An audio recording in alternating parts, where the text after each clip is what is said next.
때까지 우리의 인생을 사용하셔서 주의 부활의 복음을 증거할 수 있도록 역사하여 주옵소서. 아멘. 사도들에게 임했던 그 불같은 성령이 오늘 이 시대를 사는 우리에게 이 시간 이곳에 동일한 성령으로 역사하여 주옵소서. 아멘. 그리하여 우리가 권능을 얻고 온 유대와 사마리아와 땅 끝까지 이르러 주의 복음이 증거될 수 있도록 주의 증인 삼아 주옵소서. 아멘. 이 시간도 주님 주관하셔서 주의 그 크신 뜻을 하늘의 비밀을 오늘도 우리에게 알려 주옵소서. 아멘. 저희들이 간절히 듣기를 원하고 또한 사모하고 예수님의 이름으로 감사하며 기도드립니다. 아멘.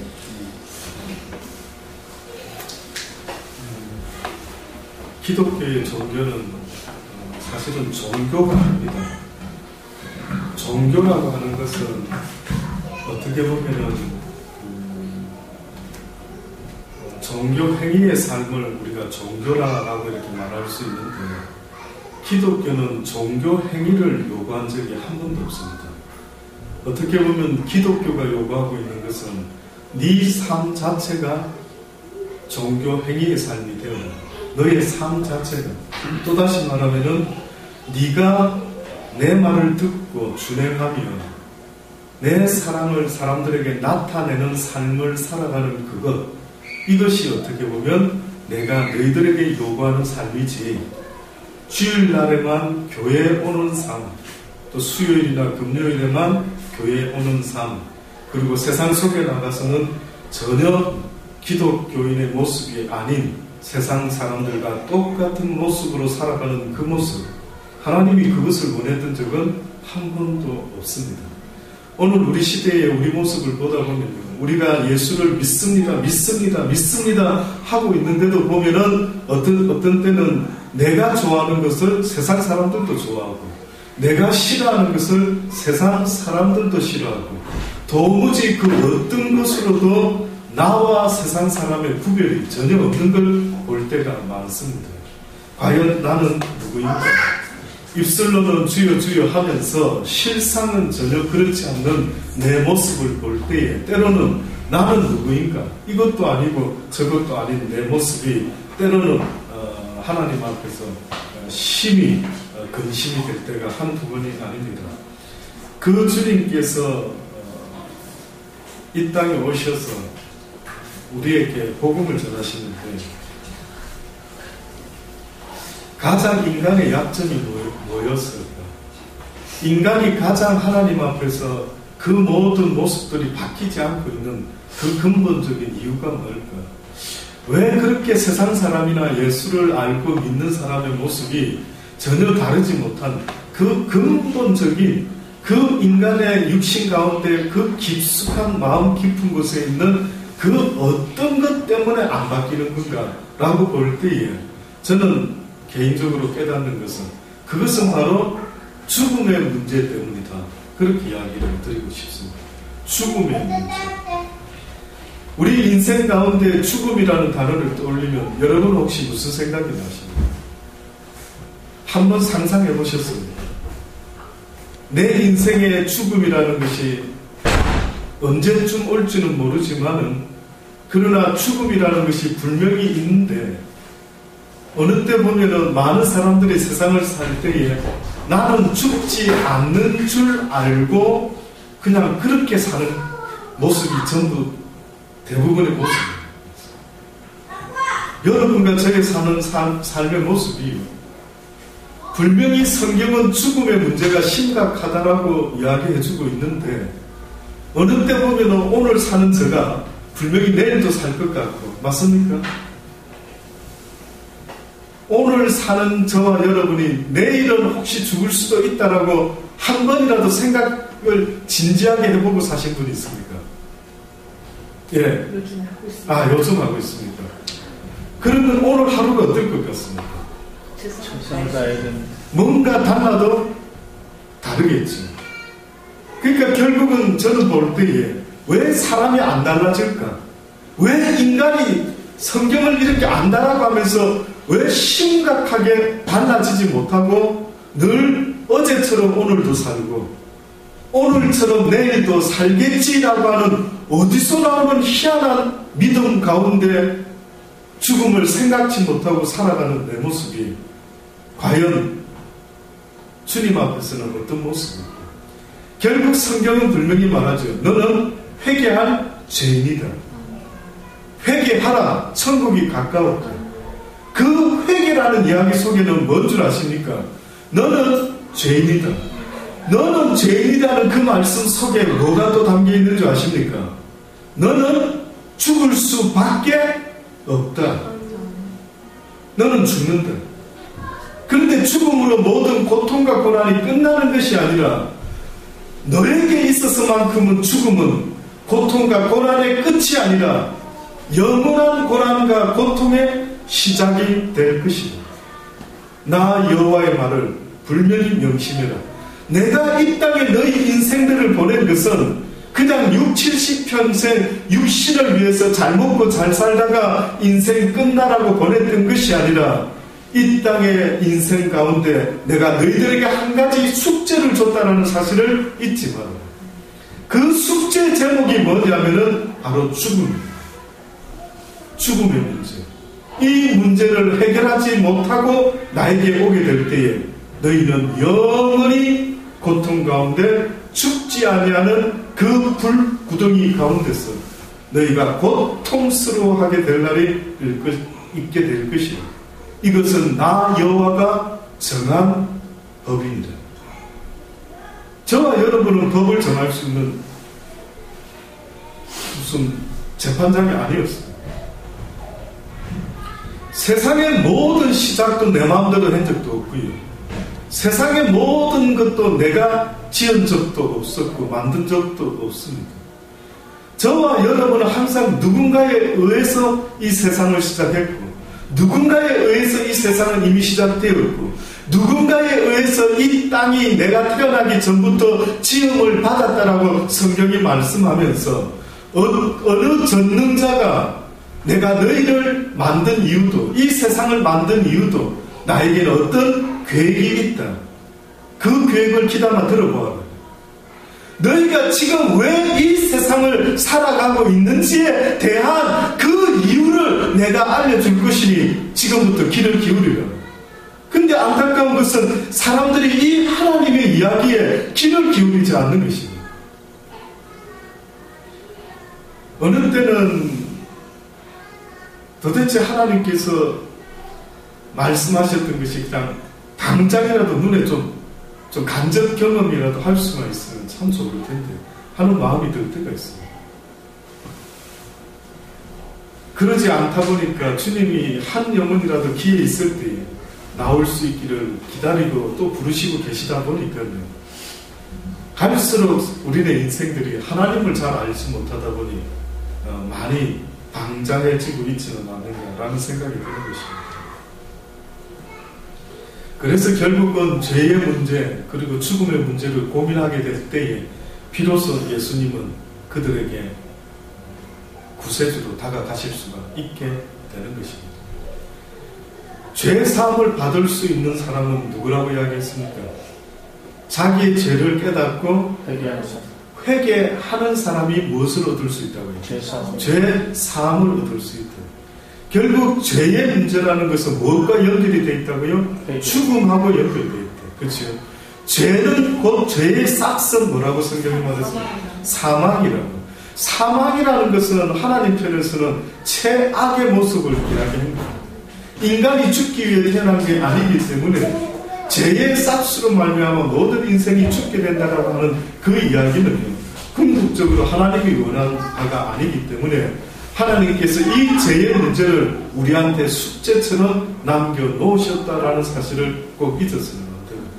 그러니 이 죄의 문제를 해결하지 못한 우리의 인생에게 결국은 이제 찾아오셔서 주님이 죄의 문제를 해결해 주시게 됩니다. 해 받으신 후에 예수님이 40일 동안 이 땅에 있으셨다라고 그렇게 이야기하셨죠. 있으시면서 여러 증거들을 보이신다. 여러 번 나타나셨지만은 한 번은 한 달은 7 제자에게 나타나시게 됩니다. 7 제자에게. 그때가 어느 시점이었느냐 하면은 제자들이 예수님이 십자가에 달리시는 걸 보게 되었을 때 다 뿔풀이 흩어졌죠. 흩어졌는데 대부분 어떻게 흩어졌느냐 한 7 정도의 제자들이요.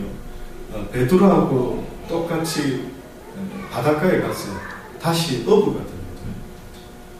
성경에 보니 이렇게 설명해 놨습니다. 그 후에 예수께서 디베라 바다에서 또 제자들에게 자기를 나타내셨으니 나타내신 일이 이러하니라.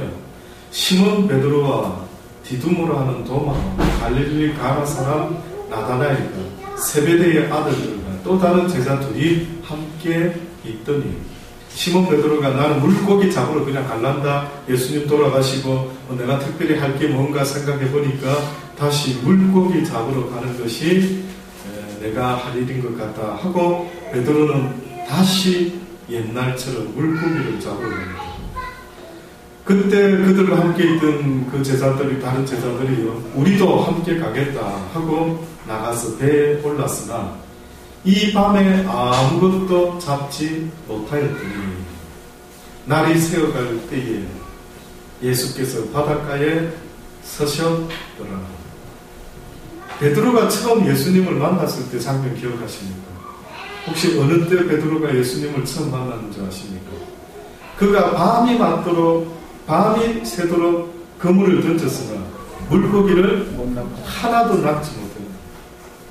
쉽게 말해서 세상에서 먹고 살아볼 거라고 그렇게 아둥바둥했지만은 먹고 사는 그 일이 얼마나 힘이 들고 얼마나 공고했는지 허탕을 치고 허탈해가 앉아 있을 때 그때 예수님이 베드로를 찾아왔습니다. 찾아오셔서 하신 말씀 기억나십니까?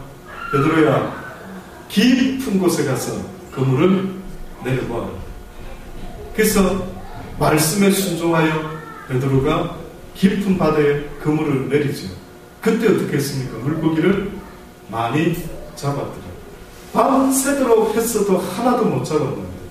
근데 예수님이 십자가에 돌아가시게 됐을 때 베드로는 다시 모든 걸 접어들고 물고기를 다시 잡으러 갑니다. 근데 또 주님이 그를 찾아오셨는데 하필이면 처음에 찾아오신 주님처럼 두 번째 찾아오신 주님도 세상 일을 하다가 아무것도 못 잡고 허탕치고 공고한 그때에 주님이 베드로를 찾아오십니다.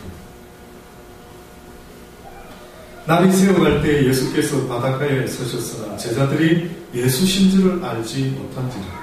예수께서 이들에게 이르되 얘들아 너희에게 고기가 있느냐 대답하되 없나이다. 그때 주님이 그들에게 또 말씀합니다. 그래 그러면 그물을 배 오른편에 던지라. 그리하면 얻으리라 하신대. 이에 던졌더니 고기가 많아 그물을 들 수 없더라.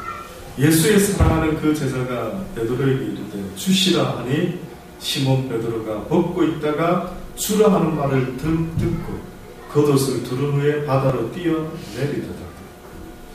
다른 제자들은 육지에서 산 거가 불과 한 50간쯤 되므로 작은 배를 타고 고기 든 그물을 끌고 와서 육지에 올라와 보니 숯불이 있는데 그 위에 생선이 놓였고 떡도 있더라. 예수께서 가라사대 지금 잡은 생선을 좀 가져오라 하셨더라. 이것이 예수님이 제자에게 났던 사건들 중에 한 사건이었습니다. 그러고 나서 여러분이 잘 아는 이야기가 나옵니다. 베드로에게 물어보시죠. 베드로야, 네가 여기 있는 다른 제자들보다 다른 사람들보다 나를 더 사랑하느냐? 그렇게 물어보시죠. 그때 베드로가 대답합니다. 예, 내가 주를 사랑하는 줄 주께서 아시나이다. 지금 이 대답은요, 제가 늘 여러분한테 이렇게 표현했을 겁니다. 처음에 베드로가 내가 주를 사랑합니다. 내가 주를 사랑합니다. 그러나 나중에 심히 고민하고 근심하면서 내가 주를 사랑하는 줄 아시나이다. 이렇게 고백을 했다라고 했죠. 성경 원어에 보면은 주님이 베드로에게 첫 번째, 두 번째 질문할 때 네가 나를 사랑하느냐 하는 이 사랑의 단어가 뜻밖에도 아가페의 사랑을 물어봅니다. 아가페의 사랑. 네가 나를 아가페의 사랑으로 사랑하느냐 이렇게 물어봅니다. 그런데 실제 아가페의 사랑을 하지도 않았던 베드로가 자기도 모르는 말을 하는데 쉽게 말하면 내가 주를 사랑하는 줄 주께서 아십니다. 이렇게 말을 한 것입니다. 또다시 말하면은 주님 사랑합니다. 그 주님이 아니 아가페로 나를 사랑하느냐고 내가 묻지 않느냐. 주님 사랑한다니까요. 그때 베드로가 말한 사랑은 필레오의 사랑이라는 단어가 있습니다. 원어의 필레오. 친구 간의 우정이 있죠. 친구 간의 우정. 우정의 사랑을 이야기합니다. 그러니까 아가페의 헌신적인 사랑을 주님은 하기를 원하시고 가르쳤는데 뜻밖에도 인간들이 배운 사랑은 어떻게 보면 베드로처럼 아가페의 사랑을 배운 것이 아니라 필레오의 사랑을 배운 겁니다. 마땅히 사랑할 만한 사람만 사랑하는 그 사랑, 이것을 그들은 주님이 가르쳐 주신 사랑인 줄 착각을 했던 것입니다. 주님이 인간에게 가르쳐 주신 사랑은 필레오의 사랑을 가르쳐 주신 것이 아니라 아가페의 사랑을 가르쳐 주셨는데 그 사랑이 바로 원수라 할지라도 어떻게 하는 것이라고요. 그를 도와주고 그가 목마르면 마시게 해주고 그가 먹을 것이 없으면 먹을 것을 주기도 하고 아무리 그가 나에게 돌을 던지고 나를 지금 죽이고 있는 상황이 벌어진다 할지라도 아버지여 저들이 하는 일을 저들이 알지 못하고 하는 것이오니 저들의 죄를 용서하여 주옵소서. 저들의 죄를 저들에게 돌리지 마옵소서. 저들이 하는 일을 저들이 알지 못하고 하나이다 라고 하는 그 마음, 그 사랑이 성경은 아가페의 사랑이라고. 지금 예수님이 베드로에게 네가 나를 아가페로 사랑하느냐? 그랬더니만 내가 주를 사랑하는 줄 주께서 아십니다. 그때 주님 말씀하죠. 내 어린 양을 치라. 그 또 두 번째 물어봅니다. 베드로야, 그때는 이 사람들보다 나를 더 사랑하느냐라고 물어보신 게 아니고 뭐라고 물어보시냐면 네가 나를 단도직입적으로 물어보십니다. 네가 나를 사랑하느냐고 물어보시죠. 그랬더니 베드로가 또 내가 주를 사랑하는 줄 주께서 아십니다. 세 번째 예수님이 또 물어보십니다. 네가 나를 사랑하느냐? 이렇게 또 물어보니까 그때서야 베드로가요 무슨 생각을 갑자기 했는지 그가 심히 근심하고 이 무슨 뜻이지? 왜 나한테 세 번이나 물어보시지? 왜 내 대답을 지금 계속 했는데 왜 주님이 내 대답한 걸 못 들으셨나? 기가 감기를 먹으셨나? 무슨 이런 같은 질문을 또 하지? 그때 아마 베드로가 마음속 깊은 곳에서 주님이 지금 물어보시는 이 사랑은 내가 지금 대답했던 이 필레의 사랑이 아니었던 거예요. 하는 것을 뭔가 느꼈던 거예요. 세 번째 주님이 물어볼 때는 뜻밖에도 뭐라고 물어보시는 줄 아십니까? 원어에 보면은요, 네가 나를 필레오로 사랑하느냐 이렇게 물어보고, 우리 번역은 똑같이 사랑인데 뜻밖에도 아가페 필레오로 네가 나를 사랑하느냐. 그때서야 그가 그러면 내 사랑은 아가페의 사랑이 아니었던 모양이다 라는 걸 깨닫고 근심하면서 어떻게 보면 그가 말했을 때 어떻게 보면 베드로의 대답은 이거였을 겁니다. 내가 아가페로 주를 사랑하기를 원하나이다. 심히 근심하고 그러니 예수님이 십자가에 달려 돌아가 죽으셨다라고 하는 그 의미 속에는, 그 죄의 싹을 씻어주신 그 의미 속에는 하나님이 우리를 어떻게 사랑했느냐 하는 뜻이 담겼는데, 그 사랑은 필레오의 사랑이 아니라 하나님, 가스의 사랑은 아가페의 사랑입니다. 그러니 하나님이 지금도 우리에게 요구하는 사랑의 모습은 필레오의 사랑이 아니라 뭐라고요? 아가페의 사랑인데도 불구하고 저와 여러분은 아직도 베드로처럼 나는 주님을 사랑합니다 하는데, 가만히 주님이 들어보니까 네가 진짜 나 사랑해? 나를 어떻게 사랑하는데? 나를 정말 아가페로 사랑하느니? 아니면 네 말은 지금 필레오로만 사랑하느니? 결국 내 인생 가운데 내가 주님을 사랑한다면 주님이 나에게 어떠한 죽음의 환경까지 허락한다 할지라도 주님을 배반하지 않는 그것이 곧 하나님 앞에 배운 아가페의 사랑의 모습이라는 것을 우리는 잊어서는 안 됩니다. 아멘. 결국 그 사랑까지 가기까지 얼마나 우리가 하나님 앞에서 때로는 나 자신을 돌아보게 하시는 그 주의 사랑 앞에 또 나를 비춰보고 또 나를 비춰보고 또 나를 비춰보는데 내 속에 그 사랑이 있나 없나. 어떻게 보면 이 세상에는요, 필레오의 사랑은 너무너무 많습니다. 이 세상에는요, 자기 가족 사랑하는 사람 너무 많습니다. 자기 남편, 자기 아내, 자기 아이들 사랑하는 사람은 어마어마하게 많습니다. 대부분 보면은 내 가족, 내 사랑하는 사람을 위해서라면은 뭐 드라마 속에서 뭐 모든 걸 희생하고 내 엄마를 위해, 뭐 내 아빠를 위해, 내 가족을 위해 뭐 헌신을 쏟아내는 드라마의 그 필레오의 사랑은 온 세상에 천지로 있죠. 그러나 주님이 지금 우리에게 그건 사랑이 아니다. 그거는 사랑이 아니다. 내가 너희들에게 가르쳐 주기를 원하는 어떤 한 사랑이 있으니 그 사랑은 바로 아가페의 사랑을 배우지 못하면 네 인생의 문제를 해결할 수가 없다. 결국은 죄의 싹을, 죄의 값을 치르고 예수 그리스도로 말미암아 회개함으로 구원을 얻은 자의 모습은 뭘 갖추고 있어야 된다고요? 아가페의 마음을 가지고 있어야 됩니다. 그런데 왜 실망하십니까? 그런데 왜 포기하십니까? 그런데 왜 낙담하십니까?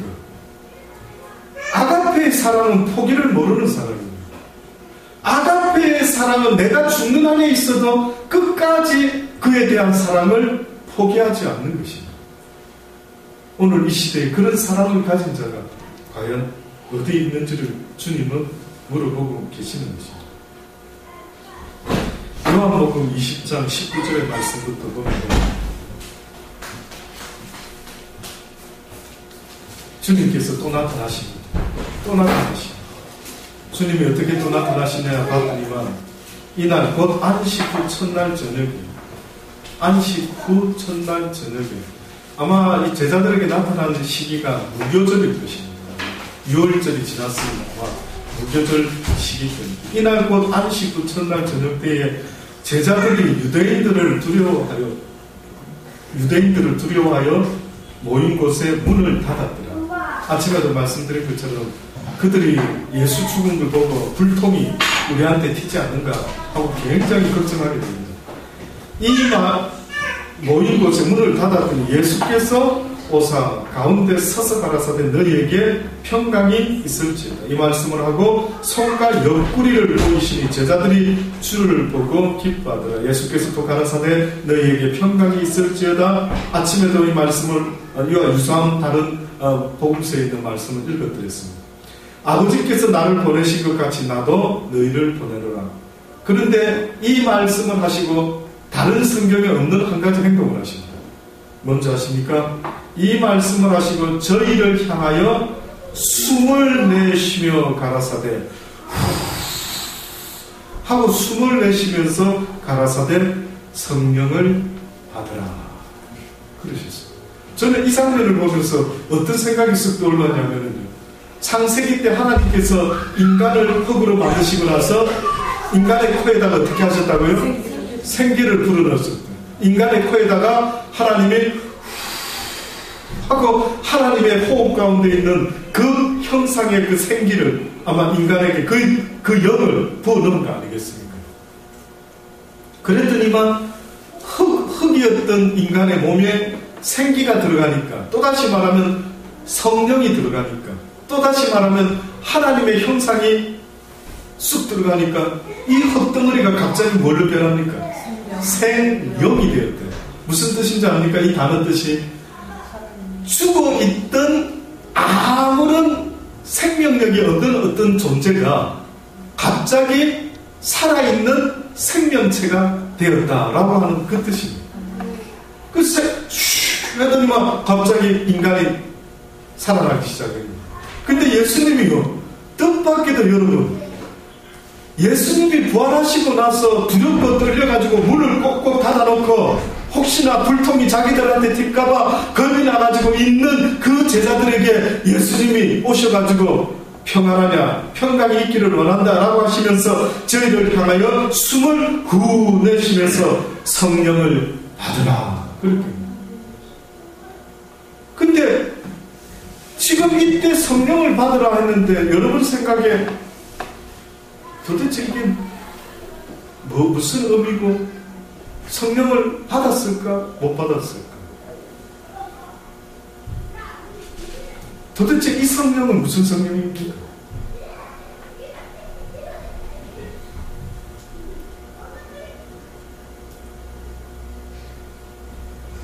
이 일이 있고 나서 나중에 예수님이 예루살렘을 떠나지 말고 보혜사 성령이 너희들에게 임할 때까지 너희가 이곳에서 기도하면서 기다리라.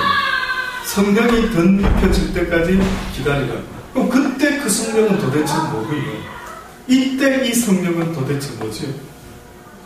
사실은 아침에 말씀을 한번 드렸는데 혹시 기억하시는 분이 있으면 맛있는 국밥을 사드리겠습니다.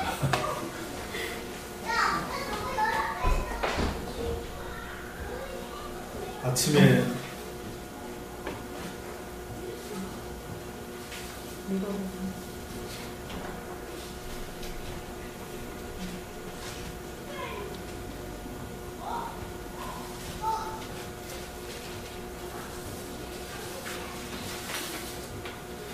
과연 이 성령은 무엇일까요? 오늘 본문의 말씀에, 아침에 읽었던 말씀에 사실이 있습니다. 아침 본문 말씀이 누가복음 24장의 말씀을 읽었죠. 24장 36절에서 몇 절에 있는 말씀인데 무엇일까요? 너무 힌트를 많이 줘서 지금부터 맞추시면 국밥은 없습니다.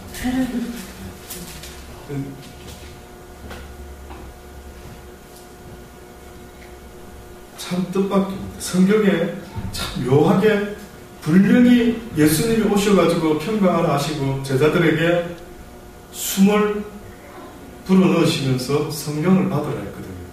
근데 분명히 성령을 받았는가 못 받았는가 어쨌는가 싶은데 누가복음 24장 45절에 보면 이렇게 말씀하고 있죠. 이에 저희 마음을 열어 성경을 깨닫게 하시고 또 이르시되, 결국은 성령의 역사가, 보혜사 성령이 어떤 일도 한다고 그랬습니다. 생각나게 하고 깨닫게 하고 말씀을 또 알게도 하기도 하고. 근데 많은 사람들이 성령의 역사 가운데 사도들에게 임한 성령의 역사는 조금 차원이 다릅니다. 제가 볼 때는 믿음의 역사가 일어나는 것 같습니다. 그 믿음은 어떤 역사를 이루는 믿음이었냐면 따르는 표적과 이적과 사도 바울에게처럼 네가 독을 먹은 즉 죽지 아니하고, 바울이 독사에게 물렸는데 죽었습니까? 안 죽었습니까? 보통 사람은 독사한테 물리면 죽을까요? 안 죽을까요? 죽죠. 그럼 왜 바울은 안 죽었을까요? 그에게 뭐가 있었기 때문에 성령의 권능이 있었는데 일반적인 다른 은사가 아니라 어떻게 보면 믿음의 은사가 그에게 있었던 것입니다.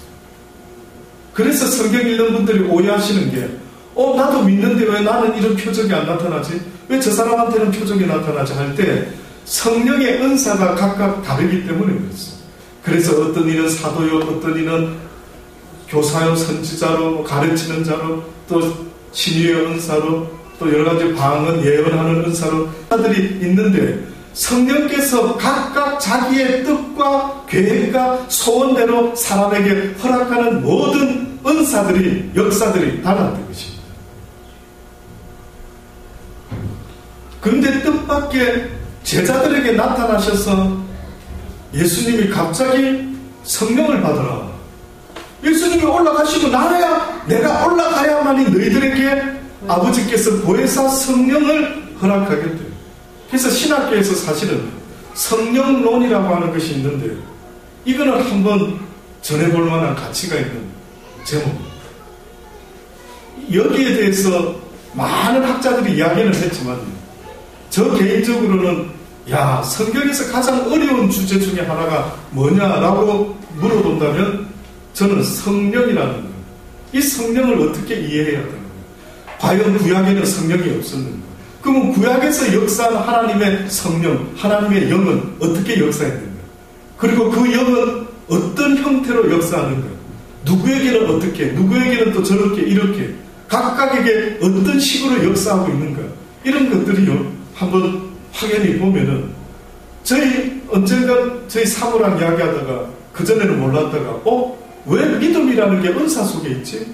믿음은 모두에게 당연히 있어야 되는, 있지 않으면 구원을 얻지 못하는 것이 믿음인데 믿음이 없이는 아버지 나라에 갈 수가 없다라고 했는데 믿음이 은사라니, 은사라는 것은 믿는 자에게 나타나는 하나님의 성령의 기프트인데 어째서 이게 믿음이 은사가 될 수가 있느냐?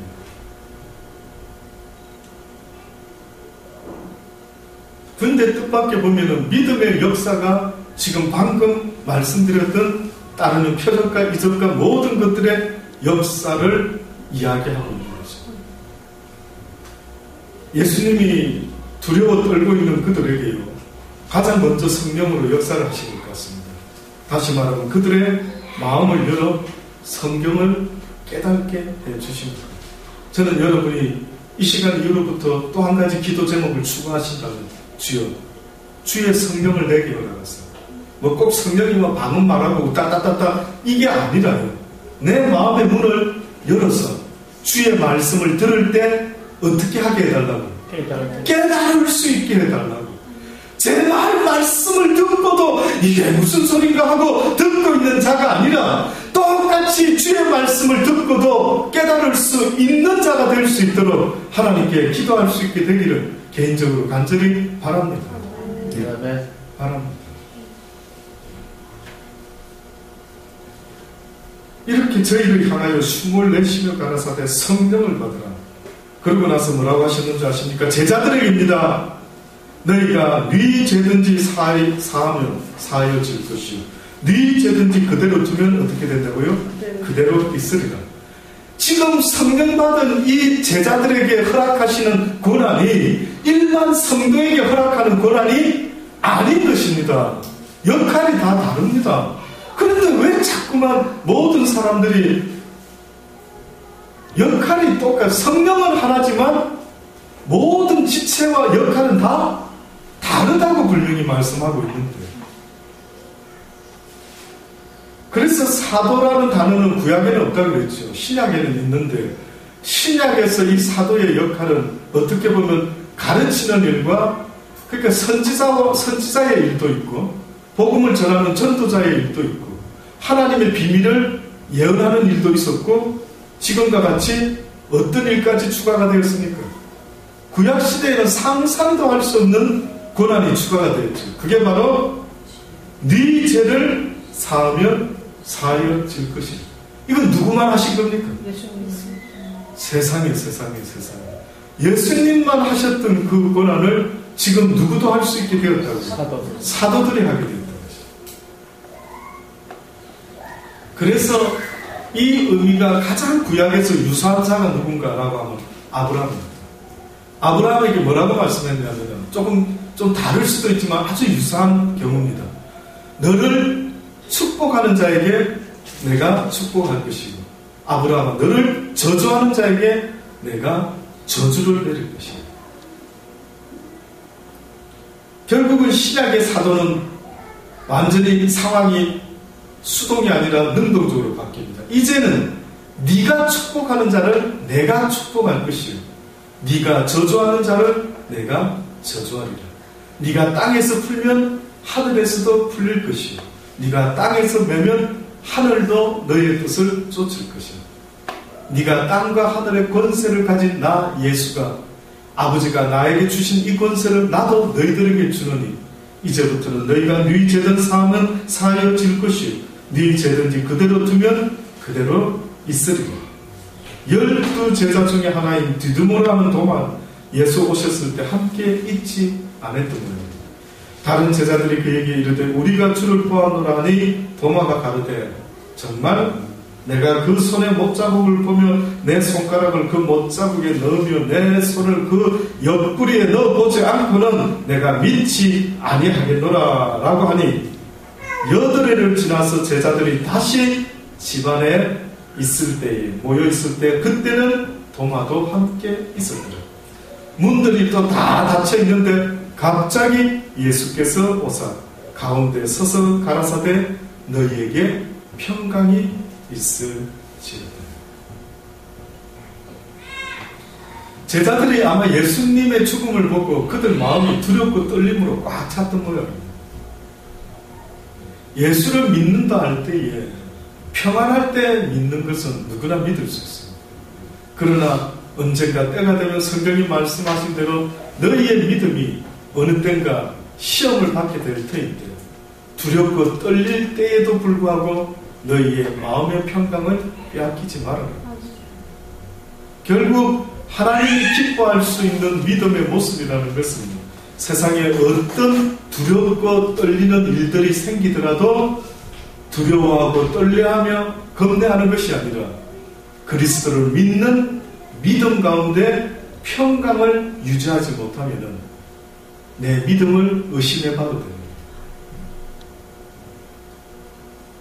그래서 저는 여러분에게 혹시 세상이 내 마음대로 돌아가지 않는 걸 보고 힘들어하고 속상해하고 때로는 절망하고 때로는 노골적으로 나를 해코지게 하는 일들이 벌어진다 할지라도 하나님은 다른 건 다 있을 수 있는 일인데 한 가지 있어서는 안 되는 일이 있는데 그게 뭐라고 말씀하고 있습니까? 네 마음의 평강을 빼앗겨서는 안 된다. 제발 그것만큼은 빼앗기지 말아라. 네 삶 속에 나를 믿어도 핍박받을 수 있고 고난받을 수 있고 때로는 목숨의 위협까지 받을 수 있단다 아들아 딸아. 그런데 한 가지 잊지 말아라. 그런 일이 생기는 한이 있을지라도 네 마음의 평강만큼은 빼앗기지 말아야 합니다. 그래서 늘 말씀드립니다. 저는 가장 평화로운 그림이 어떤 그림인가? 어떤 부자가 평화의 그림을 그려서 가져와서 당첨되는 사람에게 내가 후한상을 주겠다라고 했을 때 많은 사람이 평화에 대한 그림을 그렸다 했죠. 예, 우리가 잘 아는 평화하면 여러분 아십니까? 제가 봤을 때 저는 정말 평화롭다. 어느 두 부부가 들녘에 서가지고 기도를 하는데 곡식을 잘 추수하고 너무 풍성한 가운데 합심해서 기도하는 모습. 와, 평화롭다. 또 어떤 평화가 평화롭습니까? 제가 볼 때는 가끔 TV에서 선전 나오는 어떤 것들 중에 아이들이 동산에서 막 뛰면서 뭐 잠자리채로 잠자리를 잡으러 뛴다든지 나비를 잡으려고 막 뛰어다니면서 해는 아주 화사하게 비치고 있고 우리는 그럴 때 평화가 있을 것으로 생각했지만 주님이 우리에게 말씀하는 평화는 너의 평화는 세상의 환경에 영향을 받는 평화가 아니라 세상은 비록 어렵고 힘들고 전쟁이 있다 할지라도 빼앗기지 않는 평화 곧 어떤 그림 하나가 뭡니까? 전력에 독수리 한 마리가 전력 중간에 있는 굴 속에 자기 안식처에 딱 앉아있고 밖을 쳐다보는데 밖에는 폭풍우가 내려치고 비바람이 치는데 끔찍도 안 하고 그냥 그 비바람을 폭풍을 구경하고 앉아있는 거예요. 저는 여러분의 믿음이 너에게 닥치는 어떤 어렵고 힘든 일이 올 때에 잠잠히 서서 구경해라 라고 말씀하시는 것 같습니다. 구경해라. 왜 두렵고 두렵고 떨려하는데 그냥 구경만 하면 되지. 또다시 말하면은 여러분이 연극 구경하러 갔는데 연극을 구경하고 있는데 그 연극 속에서 막 전쟁이 일어났습니다. 그러면 여러분 연극 보다가 도망갑니까? 도망 안 갑니까? 안 갑니다. 왜 도망 안 가는데? 연극이니까. 실제가 아니니까. 실제가 아니니까. 그러면 하나님은 우리에게 애굽에서 탈출한 이스라엘 백성에게 뭘 요구했습니까? 뒤에서 애굽의 병사들이 쫓아오고 앞에는 호계가 가로막혔고 완전히 이제 죽음 직전까지 왔는데 뭐라고 이야기합니까? 너희는 가만히 서서 오늘날 나 여호와가 너희들을 위하여 무슨 일을 하는지 잠잠히 서서 구경하라. 저는 여러분의 믿음이 거기까지 가기를 주의 이름으로 축원합니다. 우리의 믿음이 거기까지 못하면 죽음 앞에서 두려워하는 믿음은 결국은 아직도 죽음을 이기지 못한 것입니다. 결국 믿음의 증거는 내 목숨까지로도 내어놓는 그 고백이 있지 않으면 그 믿음은 온전한 믿음이라 말할 수가 없습니다. 그게 뭡니까? 죽으면 죽으리라. 참, 그러니까 주님은 어중간한 걸 말한 게 아니었습니다. 네가 믿음이 있다면 한 가지 결단을 해야 된다. 세상 것이냐 영생이냐, 죽으면 죽을 것이냐 아니면 끝까지 가늘고 길게 살아볼 것이냐. 그러다 어차피 죽음이 널 데려갈 때까지 네가 죽음 앞에 굴복하는 그날까지 기다렸다가 죽겠느냐, 그렇지 않으면 네가 죽음을 선택할 수 있는 기회가 있을 때에 네가 너의 죽음을 선택하겠느냐. 잘 생각해 보십시오. 저는 죽음이 나를 데려갈 때까지 가늘고 길게 있다가 어쩔 수 없이 죽음을 기다리고 싶지는 않습니다. 까짓 어차피 한번 죽을 거라 한다면은 주여 내가 말씀을 증거하다가 오히려 죽는 것이 은혜겠네요. 그게 은혜 아닙니까? 어차피 죽는데 만약에요, 그러면 여러분한테 누군가가 이렇게 말하면 좀 와닿겠습니까? 자, 이제 여러분 곧 죽게 됩니다. 죽을 분들 자 여기 서시죠. 그리고 이렇게 말합니다. 자, 죽으면 여러 종류가 있습니다. 오늘 특별 특가로 세일을 하겠습니다. 자, 오늘은 1번부터 10가지의 죽음의 종류가 있습니다. 여러분이 선택하시면은 아주 저렴하게 죽여드리겠습니다.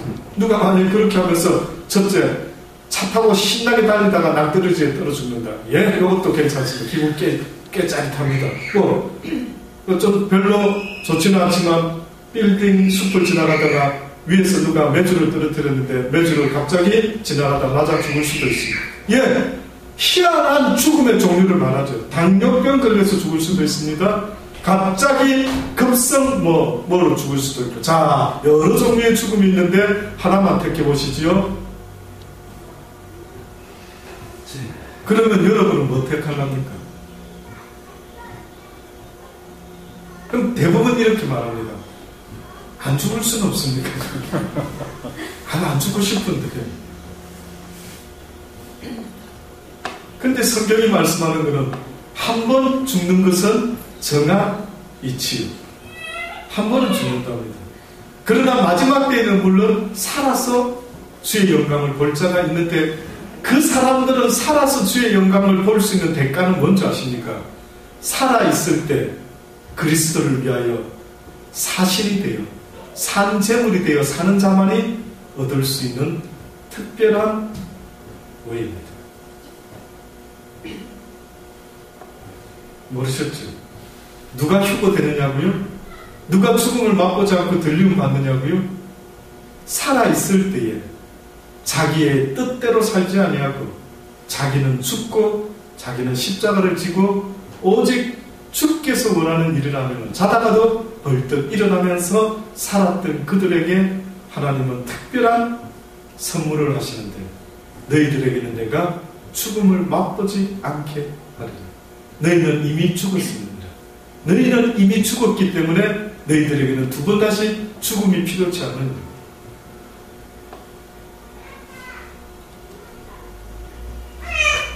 아무쪼록 저는 여러분이 살아가면서 가져야 될 믿음이 있다면 바로 내가 어떤 죽음을 선택할 것인가 하는 것이 곧 내가 어떤 믿음을 가지고 있는가를 주님께 보여드릴 수 있는 좋은 기회다라고 생각이 듭니다. 저는 여러분이 꼭 죽어서 어떠한 결과가 있는 것을 원하지는 않습니다. 언젠가 저도 순교자가 그렇게 복되다라는 소리를 듣고, 야, 순교자는 하늘나라 가장 높은 데 가는 것 같다 라고 해서 저도 언젠가 야, 은근히 좀 두렵지만 그런 죽음이 괜찮겠는데 이런 생각을 한 적이 있었더랬어요. 근데 뜻밖의 저희 하나님께서 뭘 깨닫게 하셨는지 아십니까? 사랑하는 자야, 네가 생각할 때 나를 위해서 목이 잘리는 그 순교를 생각할 때, 너희들 생각할 때는 그것이 가장 최고의 아주 순교요, 최고의 믿음의 어떤 표현이요, 내 나라에 왔을 때 최고로 큰 상급을 받는 걸로 알고 있느냐? 예, 대부분 그런 말을 해서 저도 그렇게 알고 있습니다. 너희가 오해하였구나. 내가 원하는 순교는 죽은 재물이 아니라 산 재물을, 나는 네가 오랫동안 살아주기를 원한다. 그 대신 너를 위하여 사는 자가 아니라 너는 죽고 내 안에서 내가 너를 통하여 다시 이 세상을 살아갈 수 있는 그러한 산 재물의 삶이 되어주기를 바랍니다. 세상에 나를 위하여 목배임을 당하는 자는 많이 있지만 살아있으면서 죽은 자처럼 자기의 유익을 구하지 아니하고 나의 유익과 하나님의 영광과 이웃의 유익을 위하여 살아가는 자가 심히 적으니 나는 네가 죽어서 나에게 영광을 돌리지 말고 살아서 나에게 오래오랫동안 영원토록 영광을 돌려주기 바랍니다. 이 선택이 저와 여러분의 선택이 되기를 간절히 주의 이름으로 권면합니다. 기도하시겠습니다. 하나님, 그렇습니다. 하나님이 가장 기뻐하시는 귀한 믿음의 모습, 이제는 죽음을 두려워하지 않으며 기꺼이 죽으면 죽으리라 라고 하는 이러한 믿음의 고백 가운데 이제 나는 죽고 나의 삶을 통하여 오직 주님만이 나타날 수 있는 그런 복된 믿음의 삶을 살게 하여 주옵소서. 감사합니다. 예수님의 이름으로 기도드립니다. 아멘. 주신 말씀을 붙잡고 계시며 기도하시며